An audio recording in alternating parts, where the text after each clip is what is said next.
그 다음에 다음으로 저희가 알아볼 거는 그 다음 파일인 라이브 베이지. 라이브 베이지인데 얘는 기본적으로 스팸 메일 분류해주는 아이다. 이렇게 보시면 돼요. 이론을 한번 보면 이론은 좀 어려워요. 보시면 여기 간단하게 지금 이렇게 돼 있는데 요거 간단하게 쓴 게 이 정도입니다. 그래서 우리 모르는 확률적인 개념이 많은데 베이지안 확률이란 게 있어요. 베이지안 확률이란 게 있는데 그 베이지란 사람이 만든 그런 확률입니다. 네, 그걸 이용해서 우리가 하는데 기본적으로 이렇게 보시면 돼요.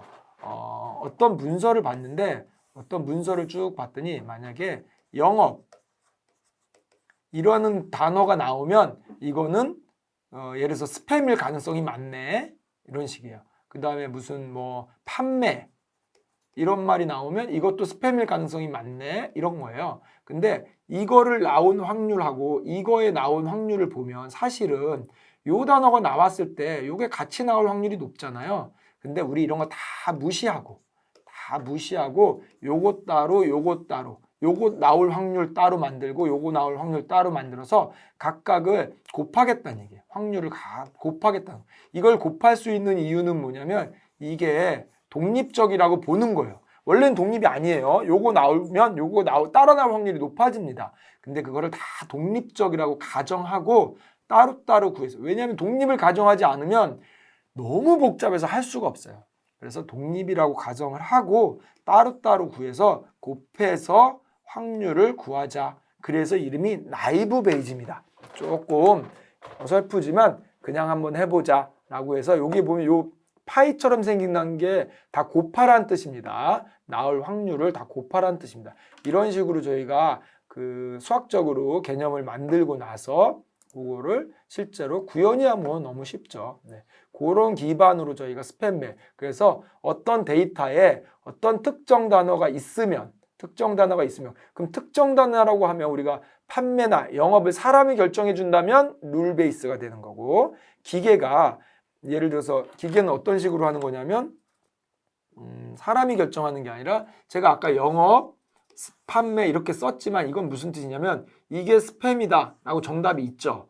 얘는 스팸이 아니다 라고 정답이 있어요. 그러면 스팸에 들어있는 단어들이 어떤 건지 스스로 확률을 체크하는 거죠.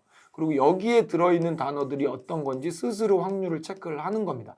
우리가 영업이나 판매라는 단어를 임의적으로 주게 되면 룰 베이스가 되는 거고 이거를 요 스팸이라는 것과 스팸이 아니라는 걸 인식을 해갖고 스스로 이런 단어들을 찾아내면 스팸에 있는 단어들을 찾는 거죠. 그러니까 스스로 찾아내면 그거는 이제 머신러닝이 되는 거죠. 네, 그런 차이가 있습니다. 네, 그래서 얘를 한번 돌려볼게요.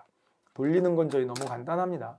임포트 하시고요. 사이킨런에서 라이브 베이지를 따로 있는데 그 중에서 가우시안하고 멀티노미얼 이렇게 여러 가지 알고리즘에 따라서 이렇게 몇 개 있습니다. 네, 요거에 대해서 이게 실제 내부적으로 수식이 어떻게 되는지는 굉장히 어렵겠죠. 네, 그거를 이제 가져다가 한번 두 개를 한번 써보려고. 네, 그래서 데이터를 한번 읽어볼게요. CSV로 spam.csv를 갖다 놨습니다. 여기 보시면 ham이라고 되어 있는 게 일반 파일, spam이라고 되어 있는 게 스팸 파일입니다. 여기에 단어들이 쭉 있겠죠. 이걸 가지고 우리가 확률 계산을 하는 겁니다. 학습을 해서 여기 보니까 이렇게 있답니다. 밸류 카운트. 햄이 일반이 4,000개, 스팸이 700개 이 정도 있습니다. 근데 이게 좀 늘 문제가 되는 게 일반적으로 일반 파일보다는 스팸 파일이 적잖아요. 이게 학습이 잘 되려면 잘 맞춰주셔야 돼요. 비율을. 그래서 늘 이렇게 이상 탐지 같은 경우에는 잘못된 데이터들이 좀 적어서 그런 게 늘 문제가 됩니다. 그래서 요걸 오그멘테이션이라 그래갖고 소위 말해서 뻥튀기 하는 기술도 굉장히 많이 연구가 되고 있어요. 특히 이미지에서. 네. 그래서 요거 이제 이런 식으로 코퍼스를 만든 다음에 전처리 해볼까요? 이제 우리 카운트 벡터라이저라고 되어 있는데 이거는 우리 지난번에 워드 투백 봤죠? 그거하고 비슷한데 그거보다 좀 오래 나와서 간단하게 빈도수 기반으로 벡터를 만드는 거다라고 생각하시면 돼요. 근데 5개 이하로 나온 거는 무시하자는 거죠. 네, 별로 의미 없는 단어다. 그래서 이렇게 벡터로 어찌됐든 텍스트를 분석하려면 무조건 우리 벡터로 만들어야 됩니다. 그래서 벡터를 만드는 방법이 여러 개가 있는데 워투벡 같은 게 굉장히 강력하고 요건 좀 옛날 방법인데 여전히 많이 쓰입니다. 네, 그래서 이렇게 만든 다음에 결국 네, 이렇게 뽑아주면 희소행렬이라고 해갖고 데이터를 이렇게 뽑아요. 이렇게 뽑는 건 뭐냐면 데이터를 뽑으면 얘는 대부분 어떤 식으로 뽑냐면 축이 x1부터 엄청나게 많은 축을 뽑아요. 5000 정도까지. 그리고 여기가 대부분이 1이고 나머지가 대부분이 다 0이에요. 대부분이 1이고 뭐 7이고 나머지 대부분 0이에요. 그래서 너무 0이 스파스한 데이터라고 보통 부릅니다. 이런 애들을 메모리 낭비할 필요 없잖아요. 그래서 우리가 이런 애들을 어떤 식으로 만드냐면 1,7만 1이고 나머지는 다 0이에요. 0,8만 1이고 나머지는 다 0이에요. 이렇게 데이터를 저장해요. 근데 실제 우리 머신러닝에 주려면 이거 가지고는 학습이 안 돼요. 그래서 이걸 이런 식으로 만들어줘야 돼요. 실제 우리 ND 어레이로 만들어줘야 됩니다. 그래서 원래 데이터 뽑으면 이런 식으로 돼 있어요. 0, 여기만 1이에요. 나머지 다 0이에요. 이런 겁니다. 근데 이거 갖고는 안 됩니다. 그래서 우리 원래 데이터로 to 어레이로 만들어줘야 돼요. 그리고 이렇게 뽑으면 이제 요거를 타입을 스팸이냐 아니냐 y에다 넣은 거고 x는 찍어볼까요? x는 요런 걸로 우리가 원래 알고 있는 어레이입니다.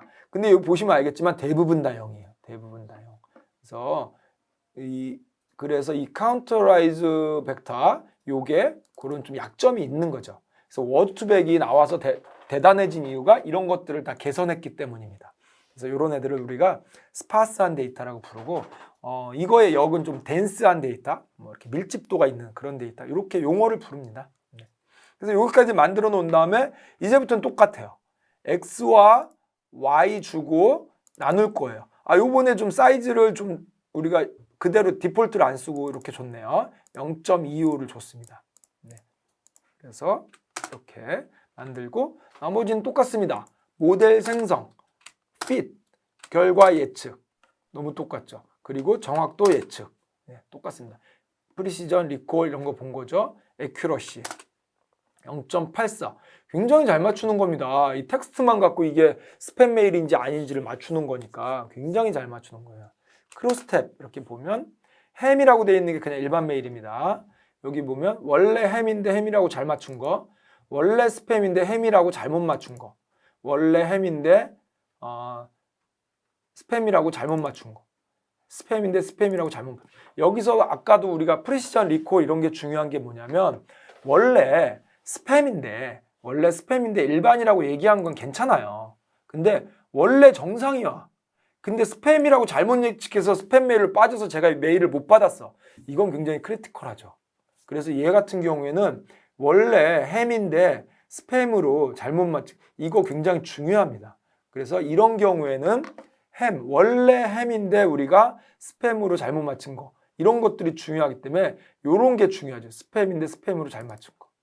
그래서 그 프리시전과 리콜을 따져봐서 어떤 게 중요하냐 이런 거를 잘 확인해 볼 필요가 있습니다. 요 밑에 거는 똑같은 건데 모델만 다른 거 쓴 거예요. 모델만. 네, 이렇게 똑같이 해놓고 뭐가 다른가 봤더니 accuracy가 0.98. 와, 98%면 엄청 잘 맞춘 겁니다. 거의 다 맞춘 거예요. 얘는 지금 accuracy가 0.84. 이거 모델만 지금 바꾼 거죠. 멀티노미얼을 할 수 있는 그런 모델입니다. 그래서 크로스탭을 보면 벌써 숫자가 달라졌죠. 거의 틀린 게 별로 없습니다. 얘는 중요한 게 햄인데 스팸으로 잘못 분류한 게 있으면 안 되겠죠. 네, 이런 것들을 조심해서 우리가 평가 방법을 모델을 만들 때 만들어 보고 이러네 그럼 또 다시 해보고 이러네 그럼 다시 해보고 이런 식으로 진행을 하면 되겠습니다. 네, 그래서 간단하게 이제 텍스트 분석하는 건 워낙 복잡한데 이렇게 스팸 분류하는 거는 이게 굉장히 간단한 모델이거든요. 좀 약간 무식할 정도로 간단한 모델이에요. 근데 아직까지 너무 잘합니다. 그래서 스팸 거르는 게 여전히 굉장히 이런 간단한 모델로도 좀 좋은 성능을 보이고 있다라고 생각하시면 되겠습니다. 그리고 여기까지 하시면 지금 저희가 리니어 리그레션, 클래시피케이션 사실 라이브 베이즈 얘도 클래시피케이션이죠. 스팸이냐 아니냐 분류하는 거니까 여기까지 클래시피케이션이고 클래시피케이션의 평가 방법이라든가 리니어 리그레션의 평가 방법 그리고 어떤 의미가 있는지 이런 걸 다각적으로 PCA도 알아봤고요. 각각 알고리즘도 쭉 다 봤습니다.